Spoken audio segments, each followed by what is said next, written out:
반갑습니다. 잘 오셨습니다.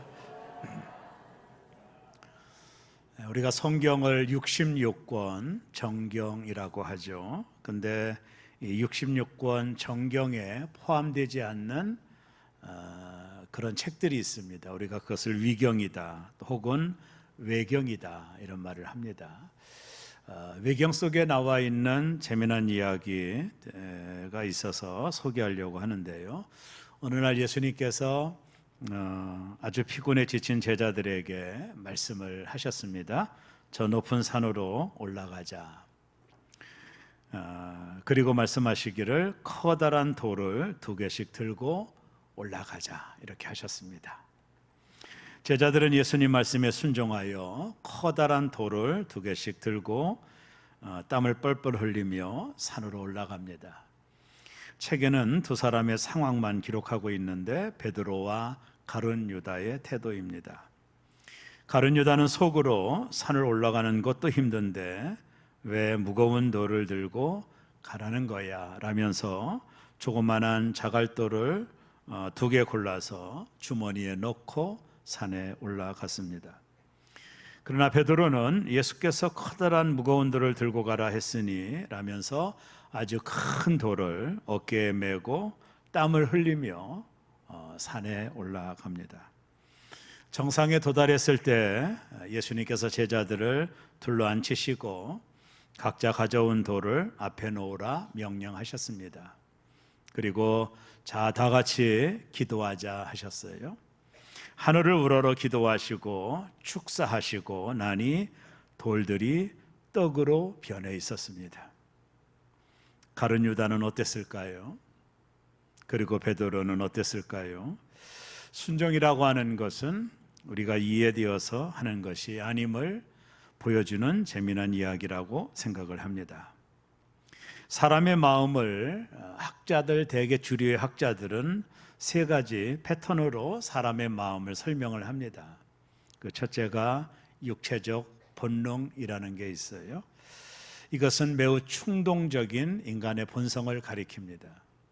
본능적으로 행동하는, 그래서 이렇게 살아가는 사람을 짐승만도 못하다 그런 말을 듣게 되는 사람들의 태도입니다.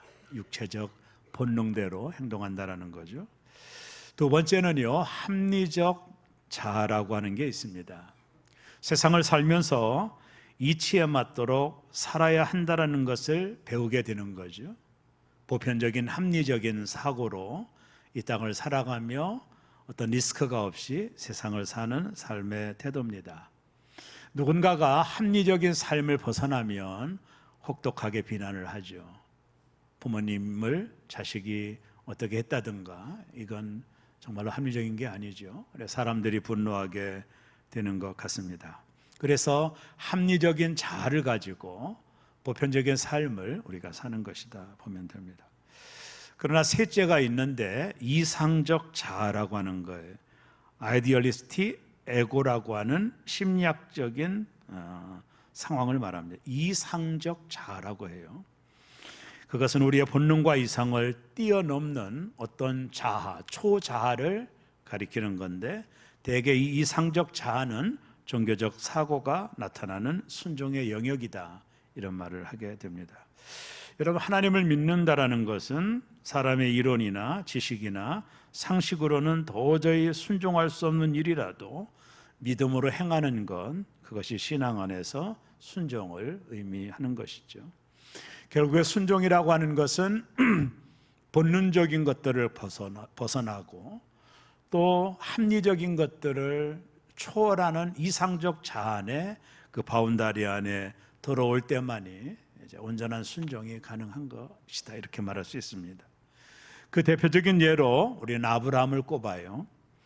여러분, 그는 하나님께서 본토 치적 아비집을 떠나 내가 지시할 땅으로 가라. 내가 너로 큰 민족을 이루고 내 이름을 창대케 하리라고 하는 하나님의 뜻과 약속을 아브라함에게 주십니다. 그때 아브라함의 나이가 75세입니다. 적지 않은 나이죠. 당시 그는 대를 이을 자식이 없었어요. 또한 소중한 일가 친척을 떠나는 것은 부족 사이에서 대단히 결단하기 어려운 일입니다. 그리고 어디로 가야 될지 목적지도 몰라요. 여러분 같으면 어떻게 되겠어요? 여러분 합리적으로 이성적으로 생각할 때 도저히 따르기가 어려운 주제이죠. 그러나 아브라함은 어떻게 합니까? 창세기 12장 4절에 보면 이 아브라함이 여호와의 말씀을 따라갔다. 합리적으로 생각하면 하나님의 명령은 이해가 되지 않는 겁니다. 이건 상당히 위험한 거예요, 실은요.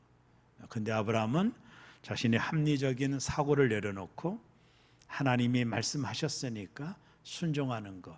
결국 아브라함은 이상적 자안에 들어와 있는 거죠. 제가 볼 때 이것은요, 중력과도 같다고 생각을 합니다.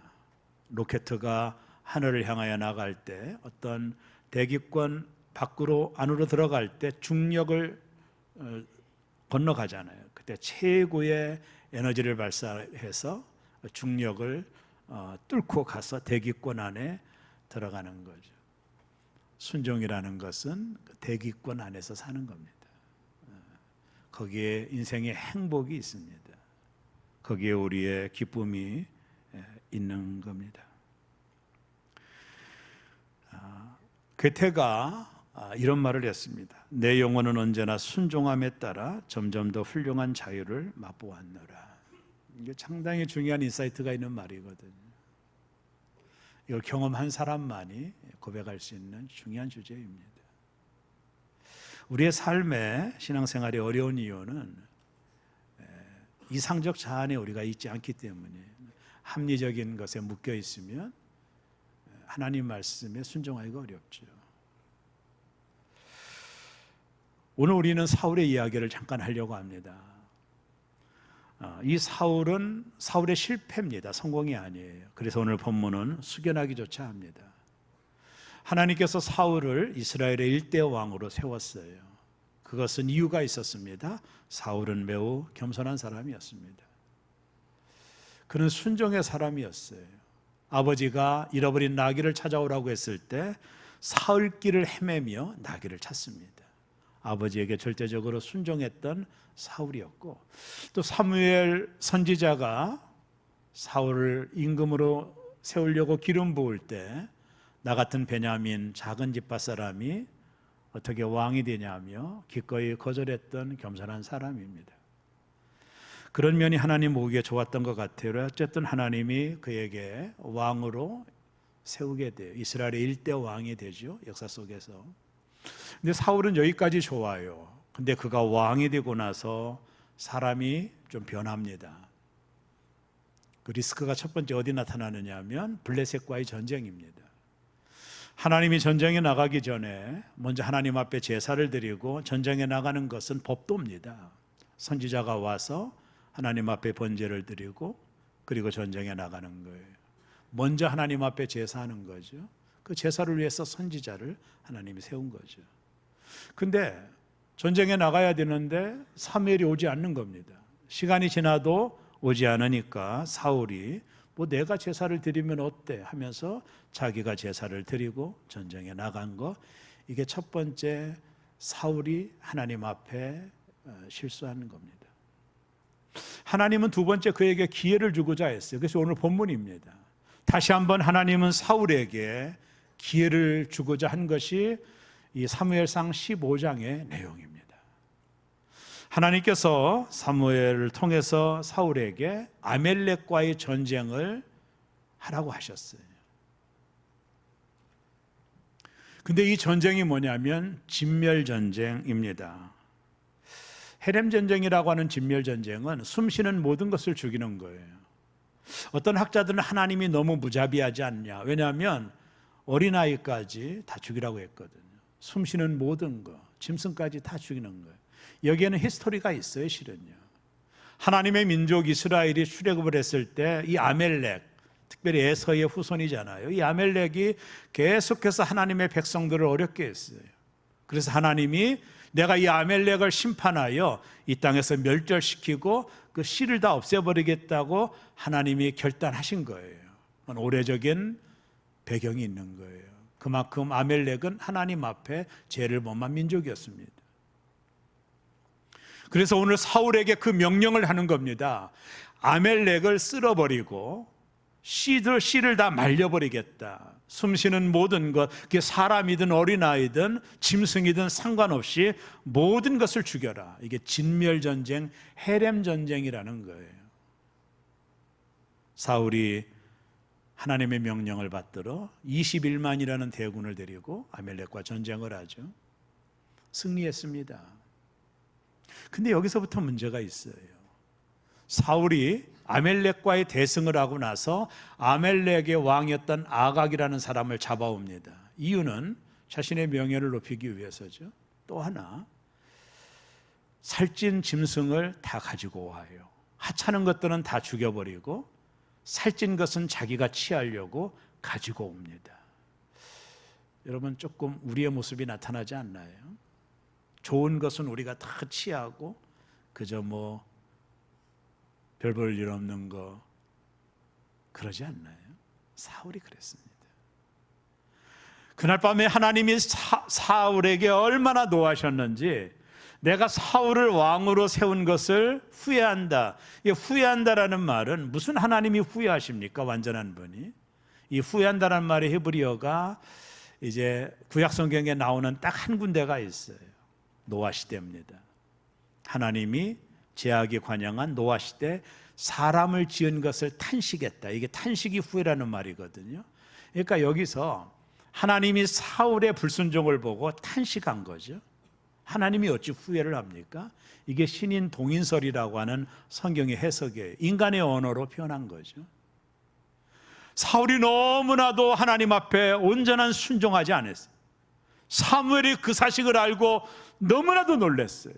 밤새 하나님 앞에 통곡하며 하나님 용서해달라고, 사울을 용서해달라고 기도하고, 그 다음날 사울 임금을 찾아갔더니 사울이 자신을 위해서 기념비를 세워놓고 축하를 하고 있네요. 그리고 사무엘이 말합니다. 어찌 당신이 하나님 말씀에 불순종했습니까? 왜 하나님의 명령에 불순종했습니까? 아니, 내가 다 순종했는데요, 아멜렉을 다 죽였습니다. 근데 저 소의 울음소리는 뭡니까? 저 살찐 양의 소리는 뭡니까?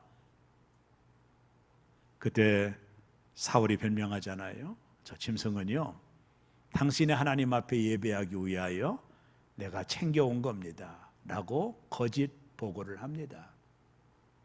그때 사무엘이 사울에게 사무엘상 15장 22절에 아주 귀한 말씀을 하죠. 다 같이 읽어볼까요? 사무엘이 이르되 여호와께서 번제와 다른 제사를 그의 목소리를 청종하는 것을 좋아하신 것 같이 좋아하시겠나이까? 순종이 제사보다 낫고 듣는 것이 수양의 기름보다 나으니. 순종이 제사보다 낫다. 제사가 얼마나 중요합니까? 지금 말로 예배 50이죠. 하나님은 예배하도록 이스라엘 민족을 애굽에서 구했다 할 정도로 예배는 중요하죠. 오늘 예배드리기 위해 나오신 여러분들을 축복합니다. 그러나 그 예배의 어떤 행위보다 예배드리는 자의 태도가 더 중요한 거예요. 거역하는 것, 불순종하는 것은 사술의 죄와 같다. 점치는 것과 똑같다라는 거예요. 우상에게 절하는 것과 같다. 멸망당할 일이죠. 이만큼 불순종은 대단히 중요한 거예요. 오늘 예배 나온 여러분들이 어떤 모양을 가지고 형태를 가지고 예배를 드릴 수 있지만, 여러분, 순종하지 않는 예배의 형태는 별 의미가 없다라는 겁니다. 예배 드리는 우리가 중요하다라는 거예요. 이런 겁니다. 자식이 속을 썩여요. 부모 마음을 아프게 하고 부모의 마음에 못질을 합니다. 너무나도 속을 썩여요. 근데 생일날 자식이 케이크를 가지고 와서 아버지 생일 축하합니다. 그게 축하가 되겠어요? 이런 겁니다. 예배의 어떤 퍼포먼스보다 더 중요한 거는 예배자의 순종의 태도예요. 그것이 없는 예배는 의미가 없다라는 거예요. 아무리 꾸며도 화려해도 의미가 없다라. 하나님은 그런 예배를 받지 않는다라는 거예요. 그것이 순종이 제사보다 낫다. 여러분 한 사람 한 사람이 예배자로 하나님 말씀 앞에 온전히 순종하고 하나님의 뜻에 순종하자는 자로 예배 가운데 서 있는 것이 중요하지, 우리가 드리는 예배의 형태, 예배의 모양, 이런 것은 별로 그렇게 중요한 게 아니라는 거예요. 그것이 순종이 제사보다 낫다라는 의미입니다. 여러분, 사울은 왜 하나님 앞에 불순종했을까요? 그것은요, 물질에 대한 욕심 때문이에요. 이런 것들을 취하고자 하는 욕망, 이 물질에 대한 욕심이 하나님 말씀에 불순종하게 했던 이유예요. 오늘 우리의 삶의 현장 속에서 하나님 말씀에 불순종하게 만드는 모든 것들 속에 뭐가 있어요? 욕심이 작용하거든요. 그 욕심이 하나님 말씀에 불순종하도록 만드는 하나의 동기가 되거든요. 또 하나, 자신을 내세우기 위한 거예요. 자신을 높이기 위한 것이 하나님 말씀에 불순종하는 계기가 된 겁니다. 그리고 하나님의 명령을 아무렇지 않게 생각을 한 거예요. 오늘 3부 예배 드리는 사랑하는 새로움의 성도 여러분, 사랑하는 성가대원 여러분, 우리 모두 여러분, 오늘 우리가 드리는 예배의 퍼포먼스보다 더 귀한 거는 예배 드리는 내가 하나님 앞에 순종하는 자로 살아가고 있느냐, 그것이 순종이 제사보다 낫다라고 하는 하나님의 말씀인 거예요. 예배의 어떤 형태보다, 어떤 퍼포먼스보다, 어떤 화려함보다, 어떤 깔끔함보다 더 중요한 것은 예배 드리는 우리의 마음속에 하나님을 향한 순종이 있느냐, 그의 말씀을 신뢰하느냐, 내 욕망이 아니라 욕심을 따라가는 삶이 아니라 주의 말씀에 순종하며 살아가는 나의 삶의 태도가 동반되지 않는 예배의 어떤 형태도 무의미하다라는 거예요. 양을 살려온 것이 하나님께 예배하려고 왔다고 하나님이 그 예배 받을 것 같아? 내 욕심이지 라고 말을 하고 있는 겁니다. 여러분, 순종은 대단히 중요한 겁니다. 순종은 즉시 해야 됩니다. 순종은 온전히 해야 되고 순종은 기쁘게 하는 겁니다. 그것이 순종입니다. 순종은 옳고 그름의 문제가 아니에요. 하나님의 명령을 듣느냐 안 듣느냐의 문제예요. 그게 내 생각에 옳으냐 그건 중요하지 않아요. 하나님 말씀에 순종하느냐 불순종하느냐만 있는 것입니다. 우리가 온전히 하나님 말씀에 순종하기 위하여 필요한 3가지 정도를 제가 말씀을 드리려고 해요. 첫째가 뭐냐면 생각의 순종입니다. 한번 따라합니다. 생각의 순종. 우리는 하나님 말씀 앞에서 생각을 합니다. 이것도 순종해야 되나? 우리 안에 끊임없이 찾아오는 생각들, 하나님의 말씀을 거부하려는 이런 생각들을 내려놓아야 생각의 순종이 있어야 순종할 수 있는 거예요. 여러분, 처음에는 이게 잘 안 됩니다. 충분히 안 됩니다. 저도 많이 고민했던 부분이에요. 그러다가 제가 언젠가 앤드류 머레이라고 하는 사람이 쓴 순종의 학교라는 책이 있어요. 제목 자체가 인사이트가 있잖아요. 이 책을 끊임없이 탐닉하며 그걸 탐독하며 읽으면서 왜 머레이가, 제가 서재실에 머레이 책은 거의 있거든요. 영성학자라. 이 머레이가 순종의 학교라고 했을까? 그 책에 보면 재미난 이야기도 하나가 나옵니다. 한 수도사에 수도사가 되기로 작정한 사람들이 수도원을 찾아옵니다. 수도원장이 당신들은 수도사가 되기를 원합니까? 예, 모든 거 버리고 수도사가 되려고 왔습니다. 그때 원장이 무슨 명령을 하는지 아세요? 당신들 밖에 나가면 밭이 있는데 거기에 배추가 있을 겁니다. 그 배추를 거꾸로 심고 오십시오. 수도사가 되고자 하는 자에게 명령을 한 거예요. 그걸 거꾸로, 그러니까 뿌리가 위로 나가게 하고 잎을 땅에다, 흙에다 심으라는 겁니다. 사람들이 갈등하죠. 수도사가 되겠다고 온 분들입니다. 그래서 대개는 그렇게 하지 않죠. 올바로 심습니다. 그게 합리적이잖아요. 근데 그 중에 어떤 사람들은 배추를 거꾸로 심었어요. 그리고 그 수도원에 들어갈 수 있는 사람은 오직 배추를 거꾸로 심은 사람만이 수도원에 들어가게 된 거예요. 이유가 뭐예요? 무엇이 중요한 것이 아니에요. 순종은요, 그게 내 생각에 맞냐 안 맞느냐는 별 문제입니다. 문제는 그 말을 누구가 했느냐와 그 말이 내 생각에 맞고 안 맞고 간에 순종하느냐의 문제예요. 여러분, 하나님의 말씀이 다 맞아요? 이해가 됩니까? 여러분, 합리적으로 이해가 되는 말이 성경에 있나요? 홍해가 어떻게 갈라집니까? 동정녀가 어떻게 아이를 임신합니까? 이게 합리적인 겁니까? 이게 이성적인 겁니까?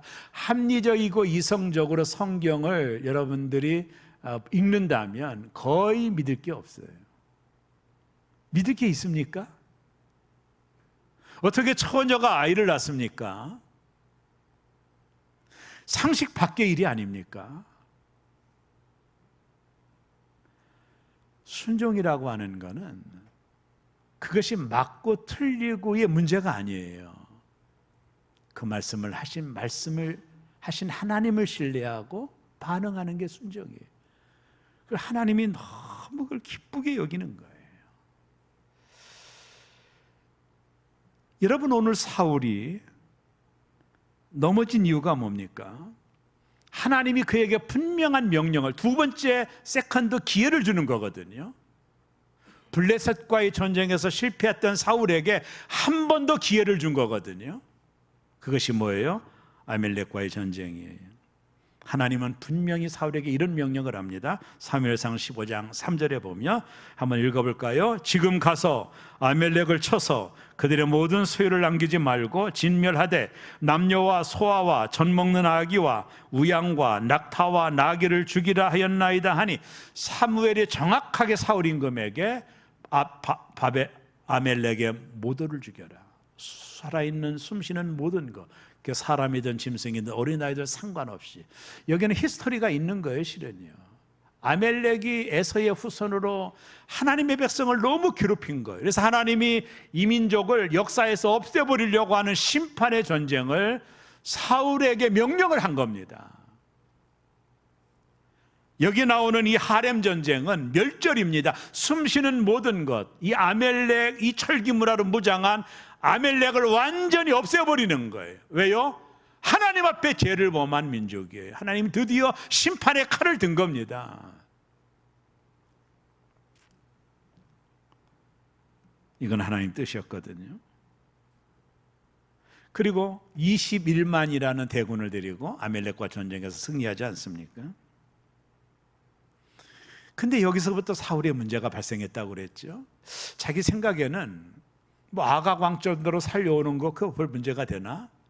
좋은 것 가지고 오면 별 문제가 되나? 이렇게 생각하고 진멸전쟁을 명령하신 하나님의 말씀에 온전한 순종을 하지 않습니다. 왜 불순종했냐고 물어보는 사울에게 사울이 이렇게 대답을 하죠. 사무엘상 15장 9절인데 우리 다 같이 읽습니다. 사울과 백성이 아각과 그의 양과 소의 가장 좋은 것 또는 기름진 것과 어린 양과 모든 것을 남기고 진멸하기를 줄기 아니하고 가치 없는 하찮은 것은 진멸하니라. 사울이 하나님 말씀에 온전히 순종하지 않잖아요. 이거 완전한 진멸전쟁이거든요. 이 아멜렉을 역사 속에서 사라지게 만드는 전쟁을 사울에게 맡긴 겁니다. 이것은 두 번째 사울에게 주신 기회였습니다. 어떻게 보면. 근데 그는 자기 생각으로 왕을 잡아오면 자기가 좀 높아질 것 같고 좋은 것 잡아 가지고 오면 백성들에게 전리품으로 나눠주고 누이 좋고 매부 좋고 가지고 온 거죠. 자기 생각은 그렇게 했다는 거예요. 이 내 생각이, 여러분 이게 믿을 수 있어요? 여러분 생물학자에 의하면 하루에 인간이 12만 개의 세포가 죽는다고 그러더라고요.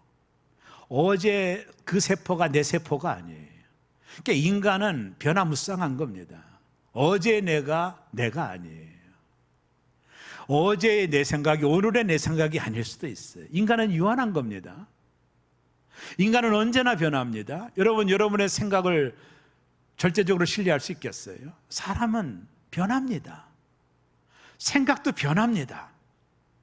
근데 우리가 내 생각 때문에 하나님의 말씀을 판단한다? 그건 좀 불가능한 일입니다. 우리가 하나님 말씀에 불순종하는 대다수 이유가 내 생각에 잡혀 있는 거예요. 내 생각에는 이럴 것 같은데, 내 생각에는 이럴 것 같은데, 이게 문제예요. 이런 예가 엘리야 시대의 한 사건에서도 더 드러납니다. 나아만이 문둥병 걸렸습니다. 아람의 장군이. 이스라엘에 아주 위대한 선지자가 산대요. 문둥병 정도는 고친대요. 나아만이 바리바리 싸들고 선지자를 찾아가지 않았습니까? 그랬더니 문도 열어보지 않고 엘리야가 요단강에 가서 7번 목욕하라. 오다가 떨어졌네요. 나아만이 화를 냈습니다.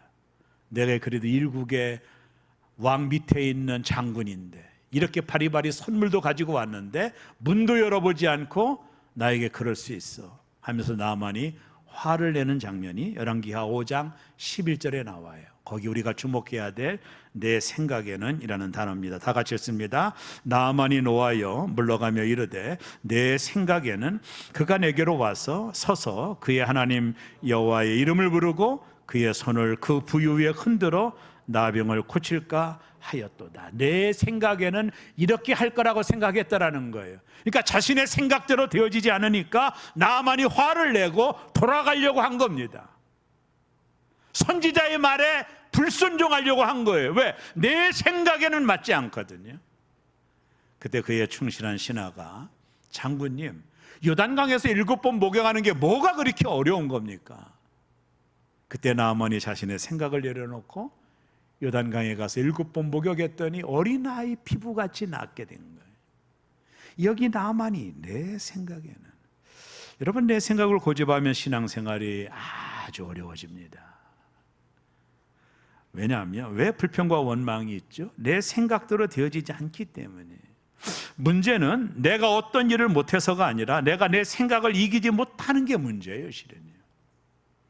내 생각이 하나님의 말씀보다 강해서 하나님의 말씀을 이기고 여전히 내 생각대로 살아가기에 신앙생활이 어려운 거예요. 축복의 길을 걸어가지 못하는 거예요.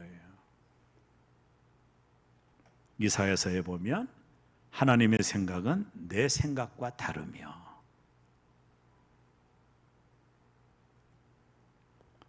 생각의 순종이 필요한 겁니다. 우리가 하나님 앞에 온전히 순종하지 못하게 만드는 첫 번째 걸림돌은 이 생각 때문이거든. 내 생각에는 이게 손이 날 것 같은데, 내 생각에는 이게 안 될 것 같은데, 여기에 함몰되어 그보다 더 높으신 하나님 말씀에 순종하기가 어려워지는 거예요. 생각의 순종이 대단히 중요합니다. 그 생각을 내려놓는 태도 말입니다. 두 번째, 철학과 사상의 순종이라는 게 있어요. 우리가 하나님 말씀을 대할 때 우리는 우리의 철학과 사상과의 갈등을 빚어요. 하나님의 말씀이 자신의 철학과 사상에 맞지 않을 때 갈등하는 거죠. 여기에 대해서 아주 중요한 책 한 권이 있어서 제가 정말로 탐독하며 읽은 책이 있는데, 프란시스 체프라고 하는 분이 이성에서의 도피라는 책을 썼어요. 이 책에 보면, 이성에서의 도피라는 책에 보면 이런 말이 나옵니다. 이 책의 배경은 중세시대부터 배경을 하고 있어요. 중세시대에 그 당시는 사람들이 하나님을 바라보는 관점의 변화가 있었다라는 거예요. 쉽게 말하면 하나님과 하늘나라 그리고 땅과 땅에 속한 것들을 연결된 하나라고 생각한 거예요. 그러니까 하나님과 인간의 커넥션이 있다라는 거죠. 인간은 하나님을 찬양하도록 지음받았고 하나님은 인간에게 복을 주는 이 관계 속에서 중세시대 사람들이 신관을 가지고 있었다라는 거예요. 이때는요, 하나님과 하늘나라를 이 땅보다 더 중요하게 생각을 했고, 그런 생각들이 중세시대 문학과 예술 가운데 나타났다는 거예요. 중세시대 모든 음악 다 하나님을 찬양하는 곡들이거든요. 중세시대에 나타났던 모든 미술의 작품들은 성경이 배경이 된 작품들이에요. 그만큼 하나님과 인간과의 커넥션, 이것들이 중세시대에 나타났던 신앙의 태도예요. 근데 르네상스 시대가 도래가 된 거예요. 토마스 아퀴나스를 통해서 르네상스 시대가 도래되면서 관점의 변화가 일어났습니다. 쉽게 말하면 하나님은 하나님대로, 인간은 인간대로 자율적으로 개별적으로 판단하는 가치를 추구하게 된 거예요. 이게 르네상스 이후에 나타나는 현상입니다. 그래서 사람의 이성을 중요하게 생각하면서 소위 인본주의와 합리주의의 시대가 열린 겁니다. 이게 르네상스 이후에 나타나는 인간의 태도의 변화예요. 그러므로 이성주의, 인본주의, 합리주의가 동반되다 보니까 하나님의 말씀이 이성에 맞지 않으면 지워버리는 거예요. 이건 맞지 않아. 합리적으로 이해가 되지 않아. 그걸 지워버리고 소위 인간들의 철학과 사상이 인간을 지배하게 됩니다. 이것이 이 세포가 쓴 책에 아주 잘 나타납니다. 세포가 이 책에서 이런 얘기하거든요. 세상 사람들이 하나님을 거스리고 공중의 권세 잡은 자 사단을 따라 어떻게 철학을 만들어 왔는지, 어떻게 사상을 만들어 왔는지 그것을 정확하게 그 책에 기록하고 있어요. 바울도 일찍이 이것을 경고한 적이 있습니다. 골로새서 2장 8절입니다. 우리 다 같이 한번 읽어볼까요? 누가 철학과 헛된 속임수로 너희를 사로잡을까 주의하라. 이것은 사람의 전통과 세상의 초등학문을 따름이요 그리스도를 따름이 아니니라. 헛된 철학을 버리라는 거예요. 사상과 이념, 합리적이고 가치적인 것, 이런 것들이 하나님과 이런 것들은 초등학문에 불과하다라는 거예요. 하나님은 그 위에 있다라는 거예요. 철학과 사상을 내려놓지 않으면 온전한 순종을 할 수가 없어요. 되게 신앙생활하면서 많은 사람들이 내 생각에는, 내 철학에는, 내 사상이 이렇게 자꾸 얘기를 하거든요. 근데 우리가 온전한 순종에 들어가려면 그런 것들을 내려놔야 됩니다. 내려놓지 않고는 하나님 앞에 온전한 순종이 불가능해요. 마지막은 뭔지 아세요? 행동의 순종이라는 거예요. 한번 따라할까요? 행동의 순종. 사람들은요, 좋은 교회에서 좋은 설교를 많이 들으면 신앙이 좋아진다고 생각해요. 그럼 그건 착각입니다. 좋은 교회, 좋은 목회자, 좋은 설교가 사람을 변화시키는 게 아니에요. 사람을 변화시키는 것은 하나님 말씀을 듣고 말씀대로 순종할 때 사람이 변화가 되는 것입니다. 교회가 좋은 제도를 만들고 건강한 교회를 만들면 우리의 신앙이 성장할까? 그럴 수도 있겠지만 우리 한 사람 한 사람이 하나님 말씀을 듣고 내 사상과 내 생각과 철학을 내려놓고 하나님 말씀을 온전히 따르기로 결단하고 나서부터 사람은 변화되는 거예요.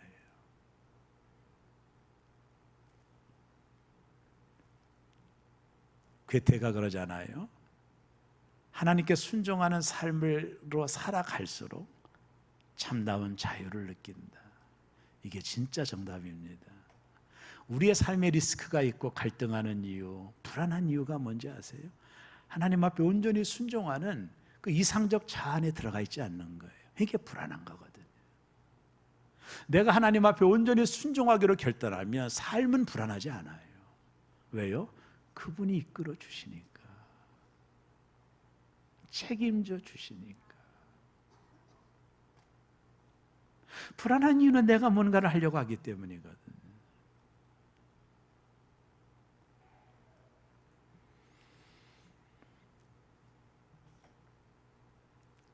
여러분, 그러나 순종은 쉬운 게 아닙니다.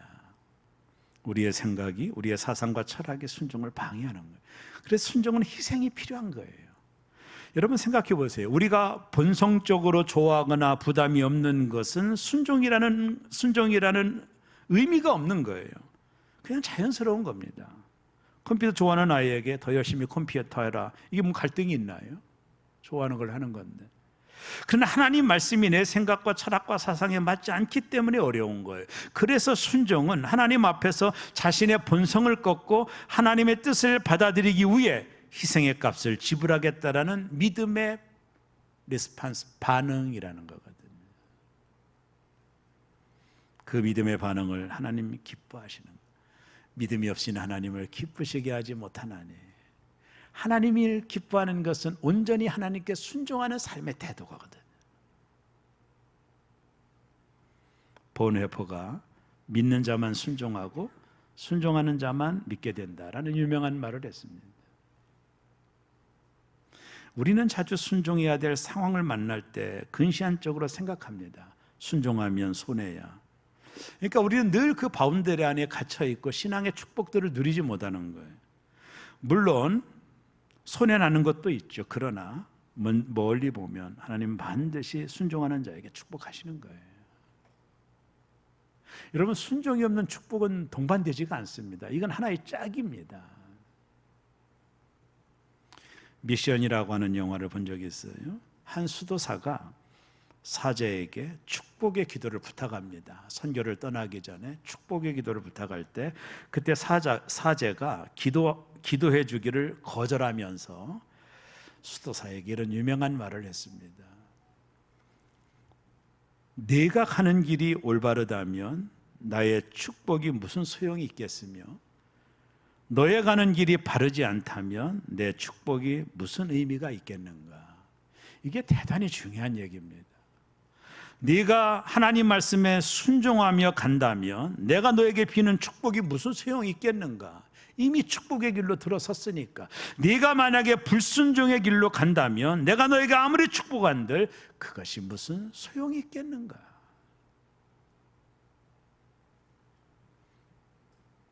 그렇습니다.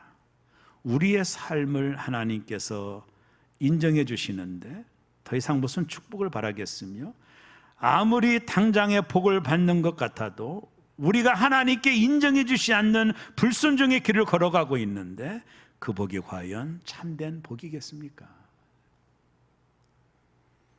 불순종한 사울은 역사 속에서 사라집니다. 사무엘상 15장까지만 그의 인생이에요. 하나님은 그를 버립니다. 그리고 그의 가문은 멸절을 당하고 자식은 다 죽습니다. 불순종의 결과이죠. 그리고 사무엘상 16장부터는 바울의 이야기가 드디어 시작이 됩니다. 다윗의 이야기가. 불순종하게 만드는 우리의 본능, 합리적인 자아, 철학적 이성들을 뛰어넘어 순종의 발걸음을 옮기기 시작하셔야 됩니다. 아브라함처럼 우리도 말씀을 따라가는 결단이 필요한 것입니다.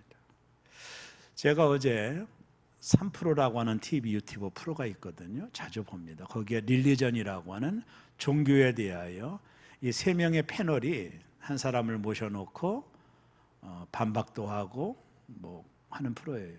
그 3명이 제가 볼 때는 기독교가 잘못되지 않았느냐, 어떻게 삼위일체가 이론으로 정립할 수 있겠느냐, 하나님이 한 분이라면서 어떻게 3분이냐, 어떻게 동정녀가 아이를 낳을 수 있겠느냐, 이런 여러 가지 성경이 우리에게 해석해 주지 못하는 부분을 가지고 한 교수를 불러놓고 막 이렇게 질문을 하는 거예요.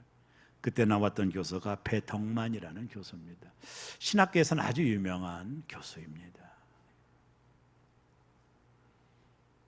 그러면서 자기도 해석하기 어렵대. 신학자지만 성경을 해석하기 자기도 여전히 딜레마에 있다는 거예요. 그러니까 이 진행자가 질문을 던집니다. 아니, 그렇다면 교수님은 언제부터 예수를 믿었습니까? 이때 이 배덕만 교수가 아주 중요한 얘기를 합니다. 저는 성경을 읽으면서 믿기를 어려웠습니다. 삼위일체도 믿기 어려웠고 동정녀 탄생한다는 것도 믿기가 어려웠습니다. 성경은 수많은 부조합이 있습니다. 이해하기가 어려운 수많은 논지들이 있습니다. 그 내가 하나님을 끊임없이 부인했습니다. 제가 그러다가 군대 가기 3일 전에, 머리 깎고 군대 가기 3일 전에 강요에 의하여 제가 기도원에 갔습니다. 이제 그 믿지 않은 사람들에게 하는 얘기입니다. 당신은 어떻게 예수를 믿었냐고 물어보니까 배덕만 교수가 하는 얘기예요.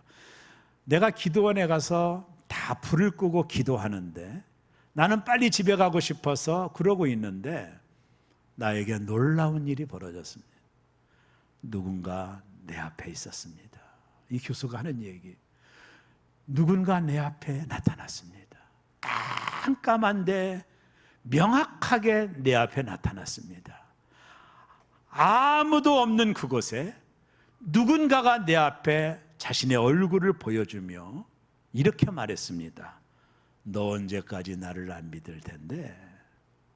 너 언제까지 나를 안 믿을 텐데? 이 소리에 자기는 무너졌습니다.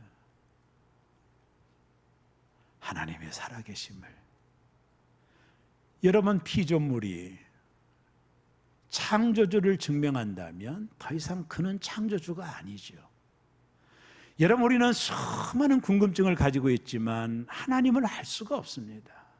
그분은 우리 생각보다 너무나도 크신 분입니다. 우리가 그분을 어떻게 증명할 수 있겠습니까? 나를 만든 분을, 만들어진 내가 만든 분을 어떻게 증명합니까? 그건 불가능한 일입니다. 내가 증명한다면 더 이상 그는 신이 아닙니다. 그 배동만 교수가 하는 얘기예요. 자신 앞에 나타났던 그분, 너 언제까지 나를 안 믿을 건데? 이걸 하나님의 음성으로 분명하게 들어 그가 신학을 들어갔고, 여전히 리스크가 있죠. 여전히 성경이 이해되지 않는 많은 부분들이 있지만 나는 지금도 여전히 하나님의 임재를 느끼고 하나님의 내 인생을 이끈다라는 사실을 믿습니다. 그랬더니 새 친구가 아무 말도 못 하더라. 아무 말도, 노 코멘트. 아무 말도 못 하더라. 여러분, 피조물이 창조주를 증명할 수 있습니까? 증명한다면 더 이상 창조주는 아닙니다. 하나님은 우리의 생각보다 크신 분입니다. 신앙의 기쁨과 신앙의 안정감과 신앙의 축복은 순종과 함께 가는 거예요. 여러분, 순종하지 않으면 여러분 신앙생활 기쁘지 않습니다. 내 생각대로. 여러분, 아무리 예배의 퍼포먼스가 화려해도 순종하지 않는 그 예배는 하나님 받지 않습니다. 예배자의 태도와 예배자의 자세가 중요한 거죠. 사무엘이요, 살찐 송아지 가지고 하나님께 예배하려고 끌고 왔습니다. 그렇듯하죠? 그렇듯합니다. 사무엘이 뭐라고 말해요? 순종이 제사보다 낫다. 사랑하는 성도 여러분, 오늘부터 시작해 보시죠. 하나님 말씀에 순종하는 겁니다. 우리의 생각과 사상과 우리의 가치관과 이성과 합리와 철학을 내려놓고 그보다 훨씬 위에 계신 하나님 말씀, 그분의 말씀을 따라갈 때부터, 따라갈 때부터 우리는 이미 축복의 길에 들어와 있는 것입니다.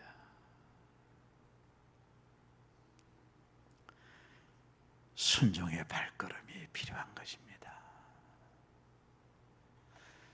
그분의 말씀이 내 생각에 맞고 안 맞고는 별로 그렇게 중요한 게 아닙니다. 그분이 말씀하셨기에 순종하는 겁니다. 이 순종의 길을 걸어가며 신앙의 축복의 바운더리 안에 여러분이 다 들어왔기를 바라고, 하나님의 축복이 저와 여러분의 삶 속에 흘러가시는 그런 영광이 있기를 주의 이름으로 축원합니다.